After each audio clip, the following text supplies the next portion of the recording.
For some time, I've wondered what it would be like to set up an aquarium the wrong way, with the small end facing forward. And I decided to create this aquascape to try the idea. Before creating this narrow slice of nature, it helped to have a real-world landscape to imitate. They say that imitation is the sincerest form of flattery. And I remembered that close to where I live is the perfect place worth turning into a flattering statement. Before we start the build, I just have to show you my inspiration. I got up at 5 a.m. on a fall day to give you a rare short tour of the place with no crowds.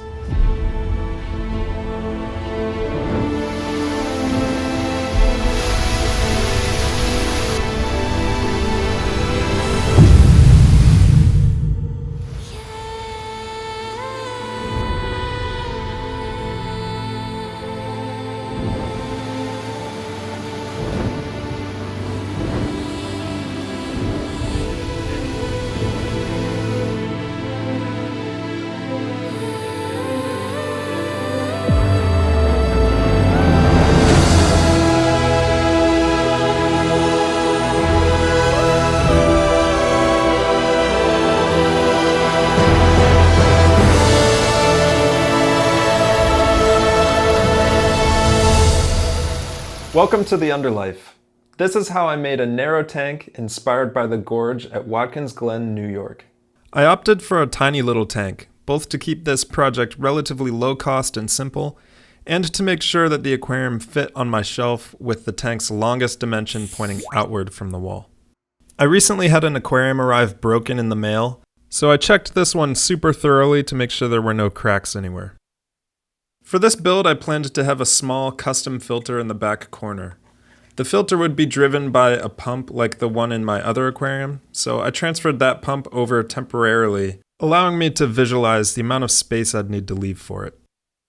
Painfully, in the process of moving the aquarium around, I lightly bonked the corner of the glass on the metal shelf support. The corner of the tank cracked just after I'd obsessively made sure the tank was perfect. I spent a good minute or two letting out every swear word in the book, but imitation is the sincerest form of flattery, and I had a work of flattery to build. I was pretty sure I knew how to repair the crack, but to give myself the best chance for a graceful recovery, I decided to check how others repair cracked aquariums. I'm going to show you guys how to repair a broken glass aquarium. We'll first need to find out why it cracked, and we'll have to go ahead and repair that problem or prevent it from happening again in the future. Once I felt satisfied that I'd done enough research, I squished some silicone sealant into the corner and hoped for the best. With the tank ready, it was time to start emulating the rocky walls of Watkins Glen. The rock there is mainly black shale and sandstone, but I found that at this shrunken down scale, black lava rock seems to emulate it best. These rocks I got from the hardware store were super dusty, so I decided to give them a good rinse before going any further. I then laid out rocks one by one, creating kind of a floor plan for the gorge. I wanted something that narrows as it goes toward the back to enhance the sense of depth, and I also wanted it to wind back and forth as it goes front to back. To help make the aquarium appear even deeper, I decided to slope the floor of the gorge upward toward the back. This helps make the most distant parts grow smaller and appear even more distant. Once I was satisfied with the first layer of rocks, I glued them down to create a good foundation for the rest of the rocks that would go on top. Here I'm using cotton ball pieces soaked in superglue.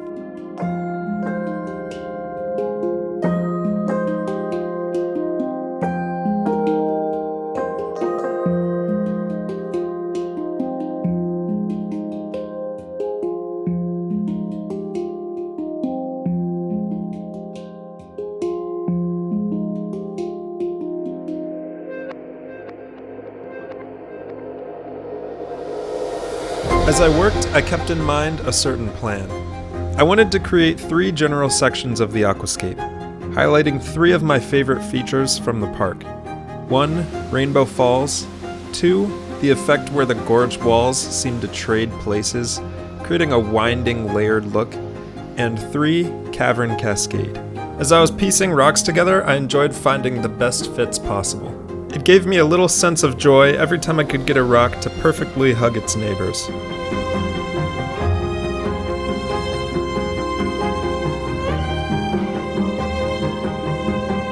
In the front of the tank, I chose to put the Rainbow Falls section. I found that these two rocks nest perfectly to create an overhanging slab.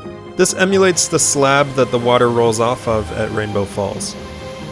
With the slab in place, I worked on hinting at a path that runs beneath it. This keeps the aquascape true to the park, and also creates leading lines that help draw the viewer's eye back through the depth of the scene.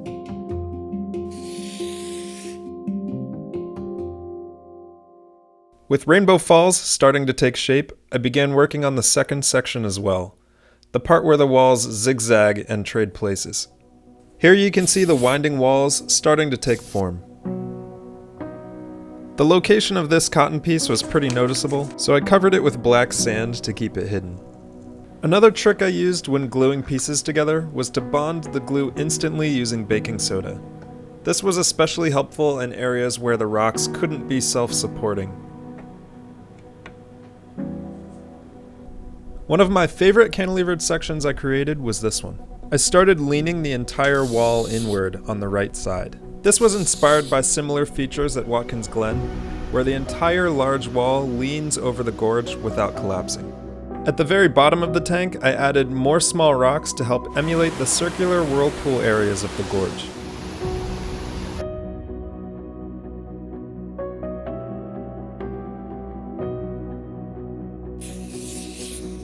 I then built up the hardscape walls in the front of the tank.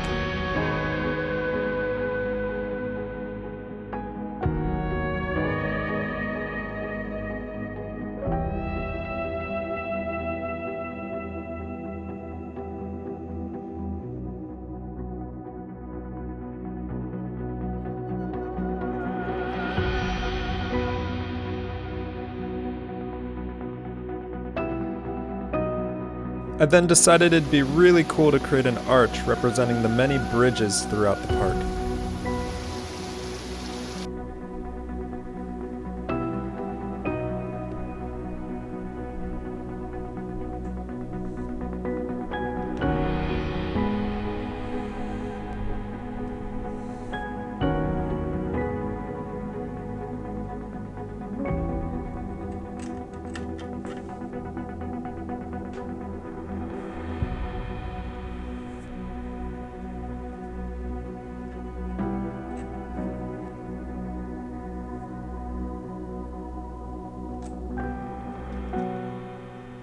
At this point, it was time to create the last main section of the hardscape, inspired by Cavern Cascade.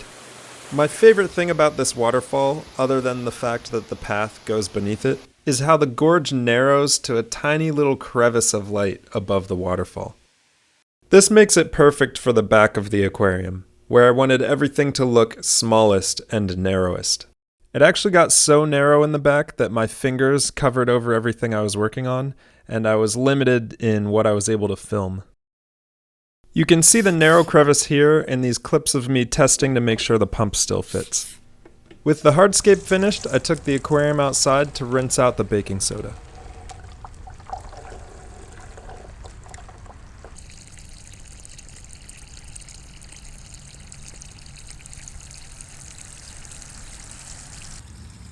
Evening sun rays displayed a sign that I would never flood this terrain again, but spoiler alert, this ain't the last time. When I got the tank back inside, I decided that I really wasn't happy with the placement of one of the rocks in the front. I risked breaking an entire section just to remove this single glued-in rock that I didn't like.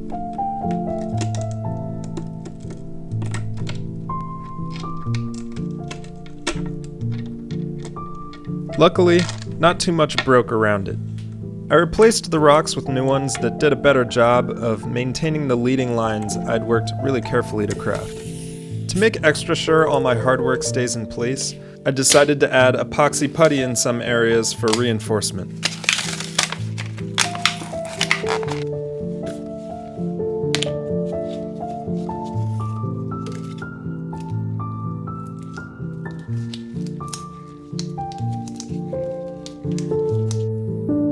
Sticking to my glove instead of the rock.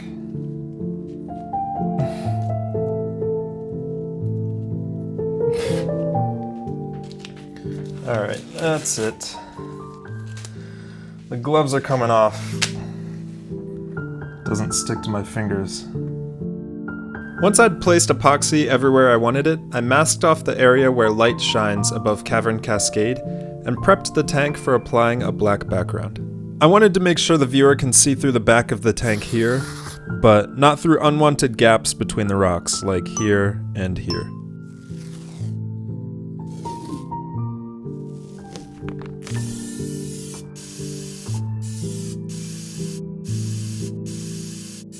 I brought the tank back inside, and before continuing with it, I really wanted to see how it would look in its final position on the aquarium shelf.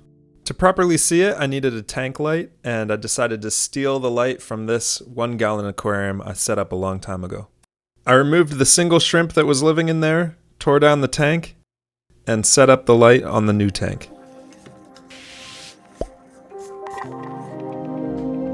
Seeing the tank in its final spot got me amped up to keep going. I returned it to my desk and removed the masking tape from the background.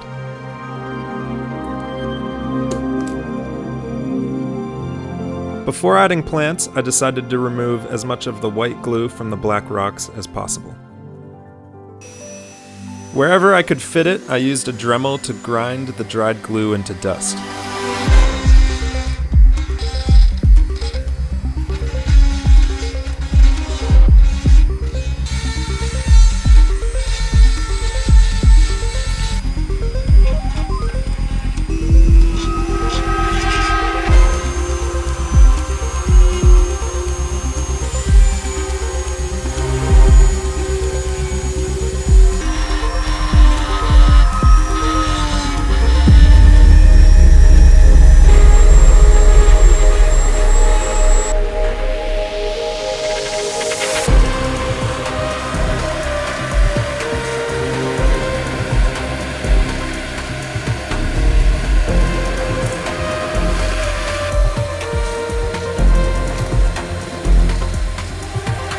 For the exposed glue areas that couldn't be ground down, I covered them with a combination of black sand and crushed up aqua soil.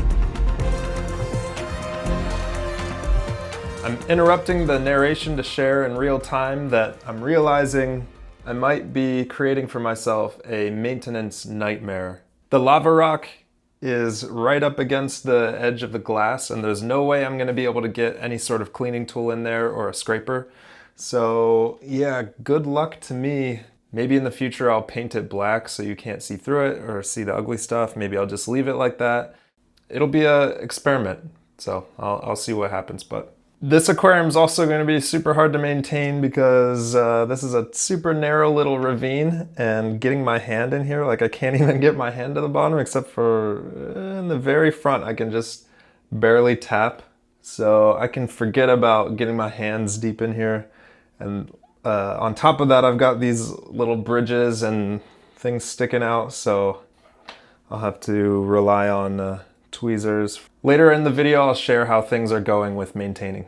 The next thing to do with the aquascape was add a sand path. This visually represents the stream that cuts through the Watkins Glen gorge. It adds some nice contrast against the black lava rock, and it narrows from front to back, helping to boost the sense of depth in the tank.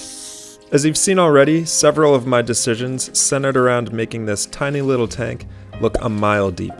I couldn't do a sideways tank and not emphasize that perspective. As I did a test fill with water, I noticed that some of the sand in the steep back section was disappearing. I thought it was all getting washed down the slope to the front section, but then I looked at the side of the tank and noticed that it was flowing through little gaps between the rocks as well. It was clear that I needed to glue the sand down in this area. Next, I added aqua soil to the hidden side areas, and with that, it was time to start planting.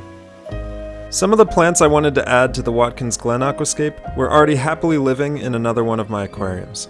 So, I saved money by letting them grow out, then trimmed them and brought them over to the new tank.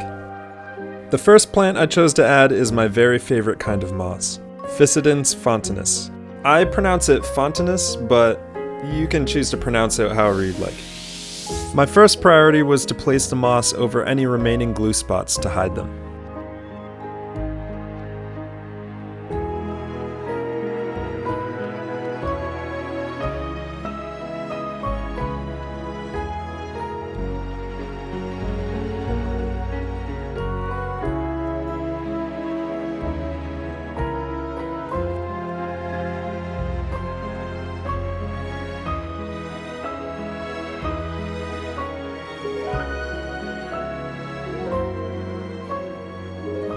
One important place where I added moss was here in the winding section of the scape.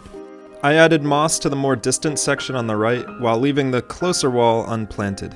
This helps your brain see them as two separate walls with space in between. In this before image, it's much harder to tell what's in the foreground and what's in the background. While planting, I made sure to keep everything damp so that the moss wouldn't dry out in the process. Apparently, adding a bit of cinnamon to the spray container can help prevent mold from developing during an aquarium dry start. This dry start method, which involves keeping the aquarium unfilled for the first few weeks, gave the delicate moss time to attach itself to the rocks. And turkey time.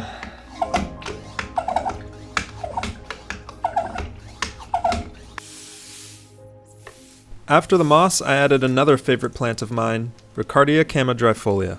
This plant looks like it's a moss, but technically it's a liverwort. Liverwort sounds like a real strange word, but it's not as bad as Fontanus.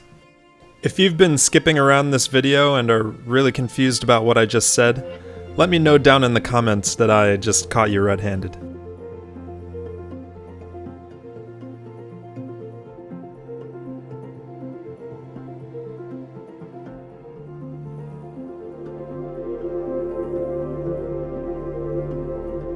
I covered the aquarium to keep moisture in and set it aside for a number of weeks as the plants got established. In the meantime, I worked on creating a custom filter that would fit perfectly in the small space at the back of the tank. Before hopping into CAD, I did a few sketches to nail down the setup of components. As you saw earlier in the video, this filter is driven by a mini pump that I already bought. I got the pump on Amazon from a brand named DAT2. DAT2 sounds more like a hip-hop album than a water pump, and I actually checked. It is a hip-hop album. I transferred the pump's dimensions over to the computer and started building a housing around it. The housing has 3 snap-together sections. The middle holds the pump itself, the bottom is a cage for holding a filter sponge, and on top is a small vessel for growing a plant. My intention was for the plant to somewhat conceal the filter underneath it. Once the CAD design was finished, I 3D printed the parts and tested the assembly.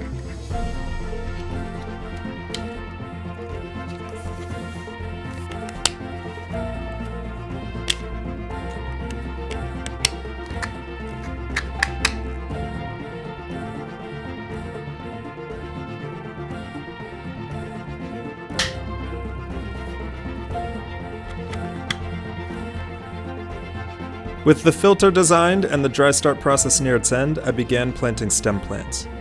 I used Rotala hra as well as some other stem plant trimmings. My idea to have stem plants along the sides was directly inspired by Watkins Glen and the way the trees above lean over the center of the gorge.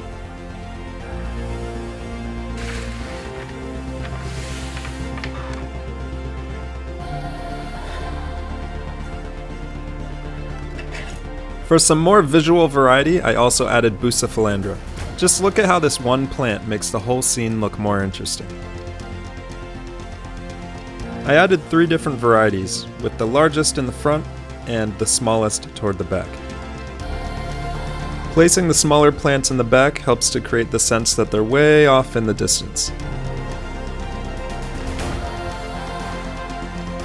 Finally, I added a few clumps of Monte Carlo and HC Cuba, aka dwarf baby tears.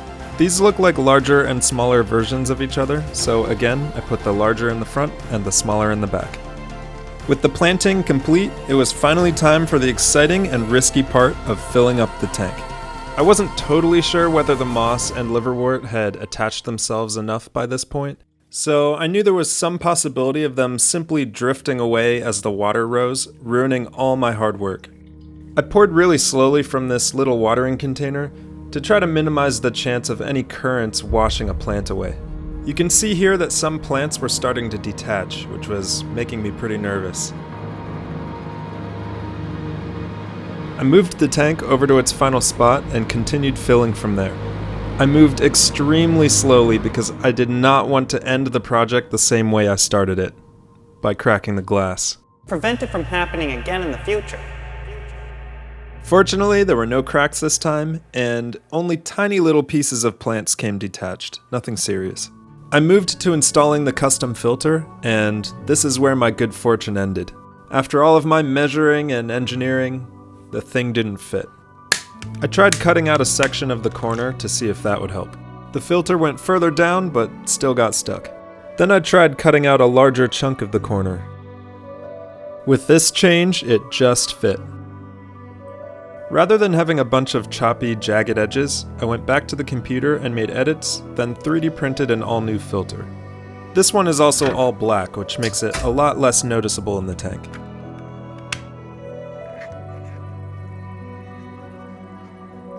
The only thing left to do with the filter was add the plant on top. This is ruby red club moss. I tried keeping this plant species a few years ago and it died because it didn't have enough humidity. I wasn't sure if it would get enough humidity being uncovered but right over the tank water.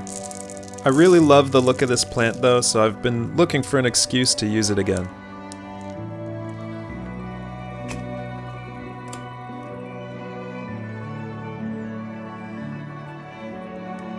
As I cycled the tank in preparation for adding creatures, the stem plants grew up out of the water just as I had hoped. I love how the leaves transform shape from elongated to round as they reach into the air. It's pretty crazy to me that these are simply two different forms of the same plant. As I cared for the aquascape over the weeks, I found that it's actually much easier to maintain than I had initially thought. Algae really doesn't grow in the hard-to-reach areas for one simple reason. Not much light can reach those areas either. The only part of the glass I scrape is the very front. At last, it was time to add shrimp.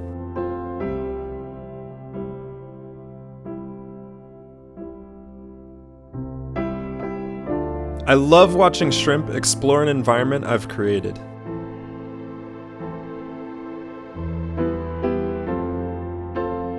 Just look at them, walking around like little busybodies, eating away, unaware of what went into creating their habitat, and incapable of even perceiving that you and I are watching them fondly. I probably can't ever be sure, but I'm pretty sure we're something like loved little pets to someone who made our ecosystem. And this place we're in is pretty damn amazing. They say that imitation is the sincerest form of flattery. And while my small copy is nothing compared to the real thing, it's the sincerest, most flattering way I know how to say, thank you.